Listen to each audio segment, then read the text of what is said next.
Abay mga idol, magandang timing. Ay saktong bisperas ng anniversary ng kasal ng aking ninong at ninang. Abay nagpunta din si Gandara. Ang maligat na Batanggenya ay napapasyal din sa aming lugar. At syempre, sinimantala natin ang pagkakataon. Nandito ang bisita nila, si Gandara.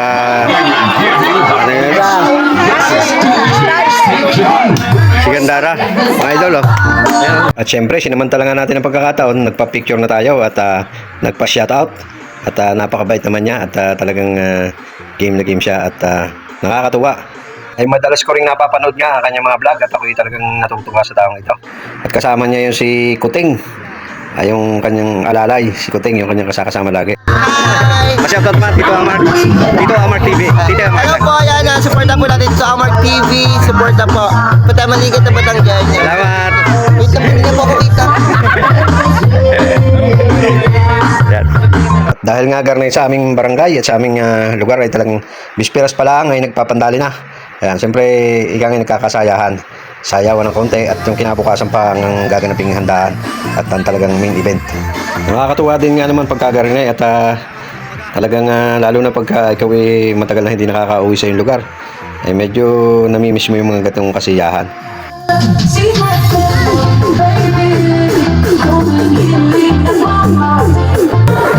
Mantilay, oh. Sasayaw si Mantilay. Ako si Mantilay, sasayaw.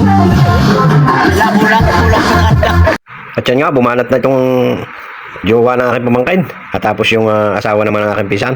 Talaga naman pandali. At yan nga sa isang umpukan dyan ay nandyan ang ating si Gandara maligat na Batanggenya. At yan yung nagkukulitan ni Kuting. Ayun, kasi yung kanyang mga tropa. Mga idol sila ay naka-stay yan sa Agnes Di Makuha na homestay. Kasi nag-swimming sila. At inimbitahan nga ng pinsan ko na pumunta rito sa bahay ng aking ninong at ninang na kapatid rin ng may-ari ng Casa Di Makuha homestay. At kinabukasan, maaga pa lang ay nag-umpisa na kaming magluto dito. Siyempre, inuna natin muna yung mga katulad ng dinugan. At yan yung paborito ng ating mga kababayan. Masarap na dinugan.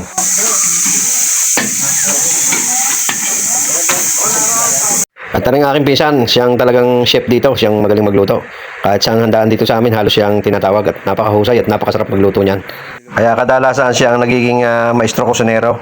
At talagang masarap naman siya talaga magluto. Ito yung minikatay ng kambing. Malaki din na yan. Bago buhay. Oo. Ayun kayo, Juan. Babae yan? At yan nga, nagkatay nga sila ng kambing at tayo tumulong din mga idol sa pag-prepare. Nagtadtad din tayo ng karne dyan at hindi ko na lang na i-video.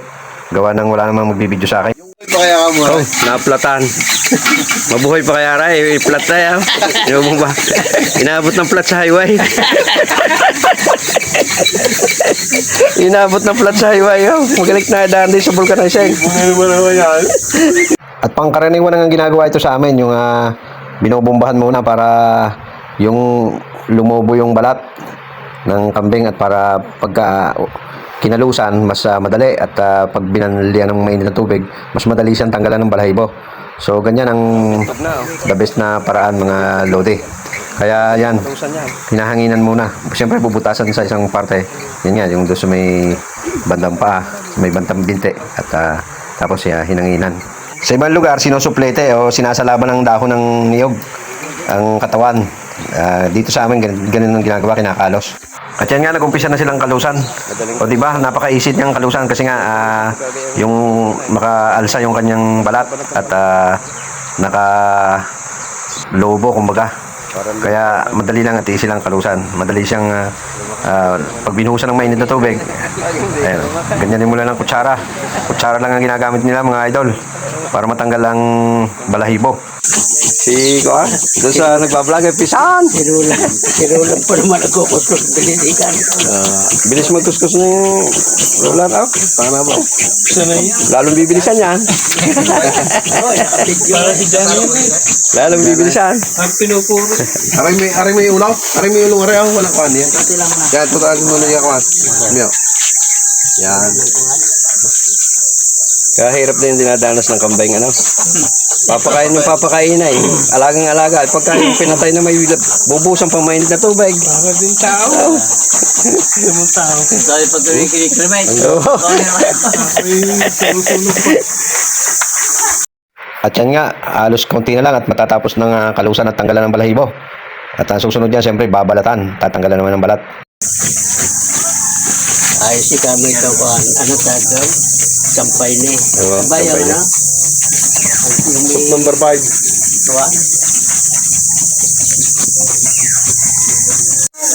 Ba, makinis na. Oh. Mistisa na ngayon, mistisa. Isa lang. Kung yung binalata na.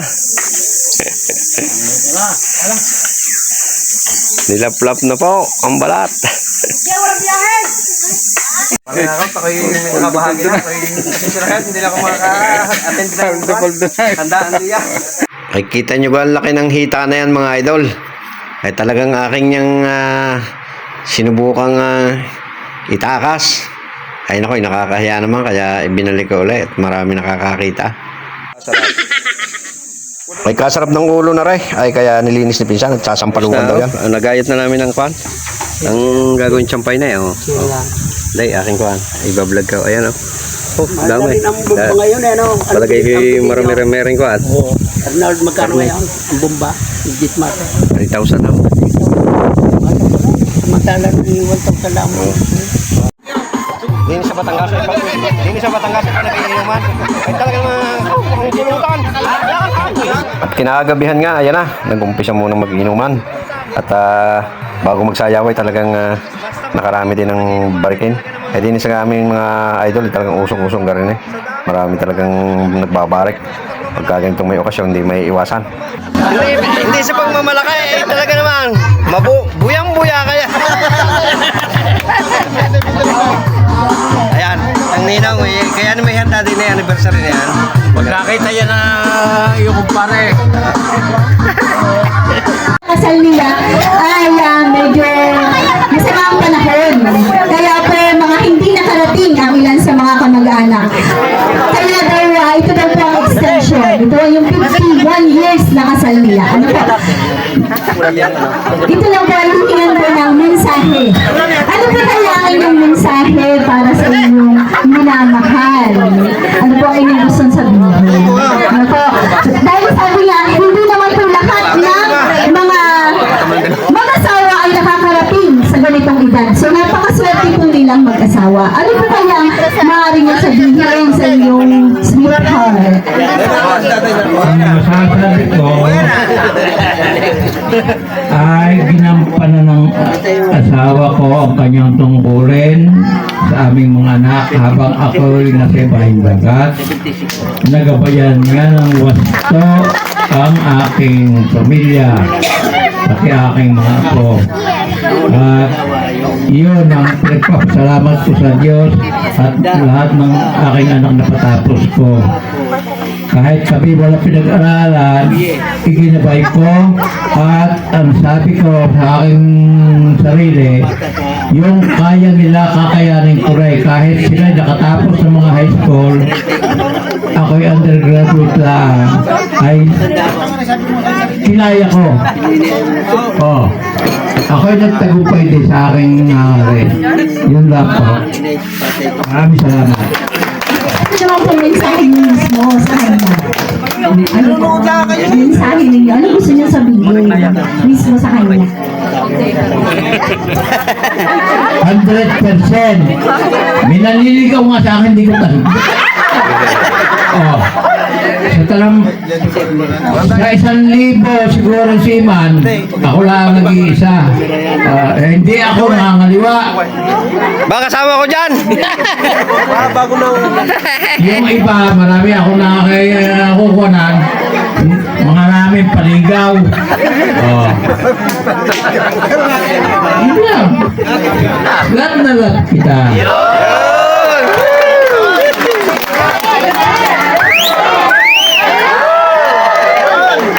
Yun! Ano naman po niyo isasagot sa kanyang mensahe? Ito na po nasasabihin ko.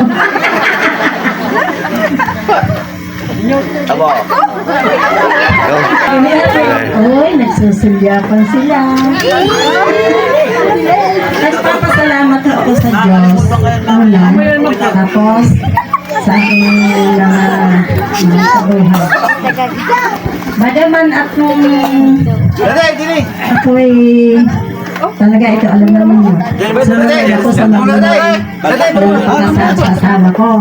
Isang taon bago ko siya napag-aralan mahalin.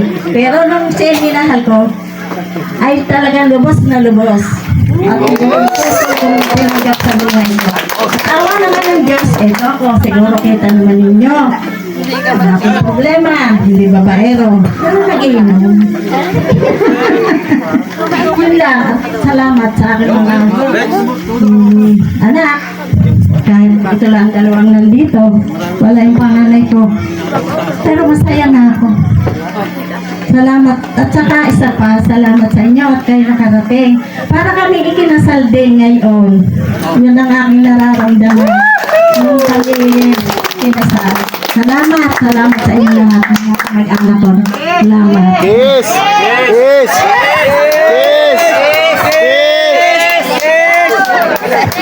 Saksi po ako sa kanilang kabutihan. Ano po bilang mag-asawa. Talagang laki din po ako sa kanila mula pagkabata ko. Ay, kasama ko na po sila sa... Yan nga, bagamat ayaw din naman ng aming ninong at ninang na ganyan na pera-pera ay dahil tradisyon, ay dahil anniversary nila na 51 years ng kasal. Ayan, nagkaroon ng kaunting sabitan ng pera. At yan naman hindi naman sapilitan. Kumbaga katuwaan lang. At kung kunwari sila bagong kasal. So, ayan mga idol, ang aking ninong at ninang at napakaswerte. Sa ngayon ay 51 years old, ay 51 years na silang kasal at nananatili ang kanilang pagmamahalan. Hindi biro ang umabot ka sa ganyang taon ng kasal. Yung sabi nga ay mag silver wedding lang kayo ay nakakatuwa na at napakaswerte. Eh lalo na ngayon yung magkaroon pa kayo ng yung golden wedding anniversary. Ay talaga namang ika nga'y biyaya at blessing ng Panginoon.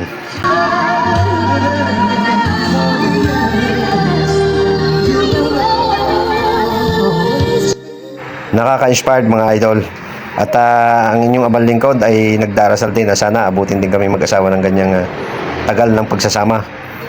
Golden wedding anniversary at sana malalakas pang aming katawan. Dahil alam niyo naman sa ngayon, ang buhay natin minsan sakitin pag edad ng 50. Pero ganun pa man, nagdadasal tayo sa ating Panginoon na sana humaba pang ating buhay.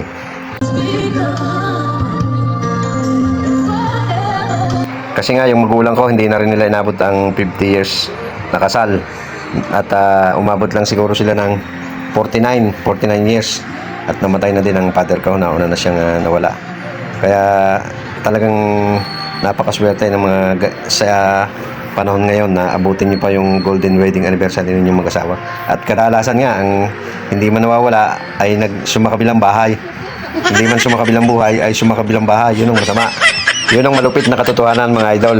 Yung sumakabilang bahay ay mahirap yon.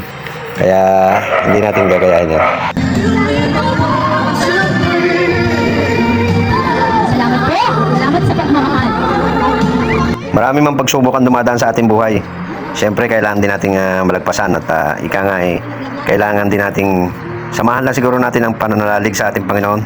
At siyempre tayo ay makaka-raos din. Shoutout kay Kapitan at kay Konsyal.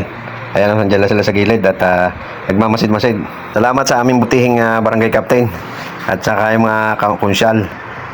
Nandiyan sila at nakikiisa. At syempre, lahat ng mga kamag-anak na dumalo. At kaming mga pinsan at mga inaanak ng aming ninong at ninang. Maraming salamat sa inyo. At syempre, ako nagpapasalamat din ako at nagkataong nandun din ako sa bakasyon. At medyo na-enjoy din natin ang pagdalo sa anibersaryo ng kasal ng aking mga ninong at ninang. At syempre, hindi natatapos ang gabing ito. At mag-uumpisa na ang sayawan. Babago pa lang nag-iinit. At yan, sumabak na ang inyong abang lingkod. Bumanat na. Ay talagang yan ang pinakahihintay-hintay ng lahat, ang umpisa ng sayawan. Ayan. At yan ang mga aking mga kasayo, yan din mga pamangkin. At ika nga tayo nagpapapawis lang. Nagpapractice lang.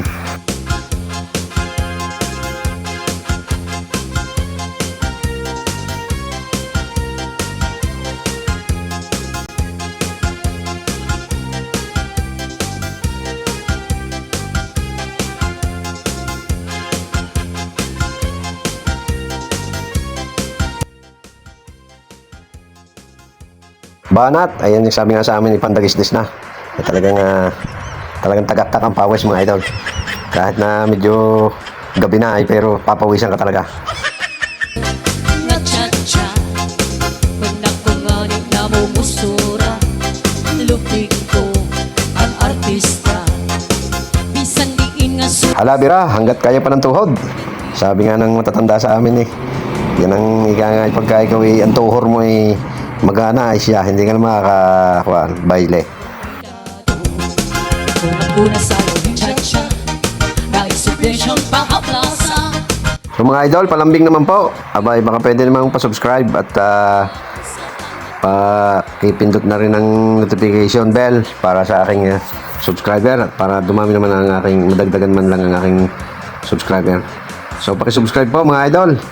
Maraming salamat sa inyo at sana po ay lagi nyo akong subaybayan sa aking mga ina-upload. Thank you very much at ganoon din po naman ako sa inyo pagka ako may nag-subscribe sa akin, siyempre binabalikan ko din. So hanggang dito na lamang. Maraming salamat sa inyo at sana nag-enjoy kayo sa aking konting video na to. Please subscribe my YouTube channel, Tito Amark TV. Thank you so much. At yung mga nakikita Nabakalis na ng mata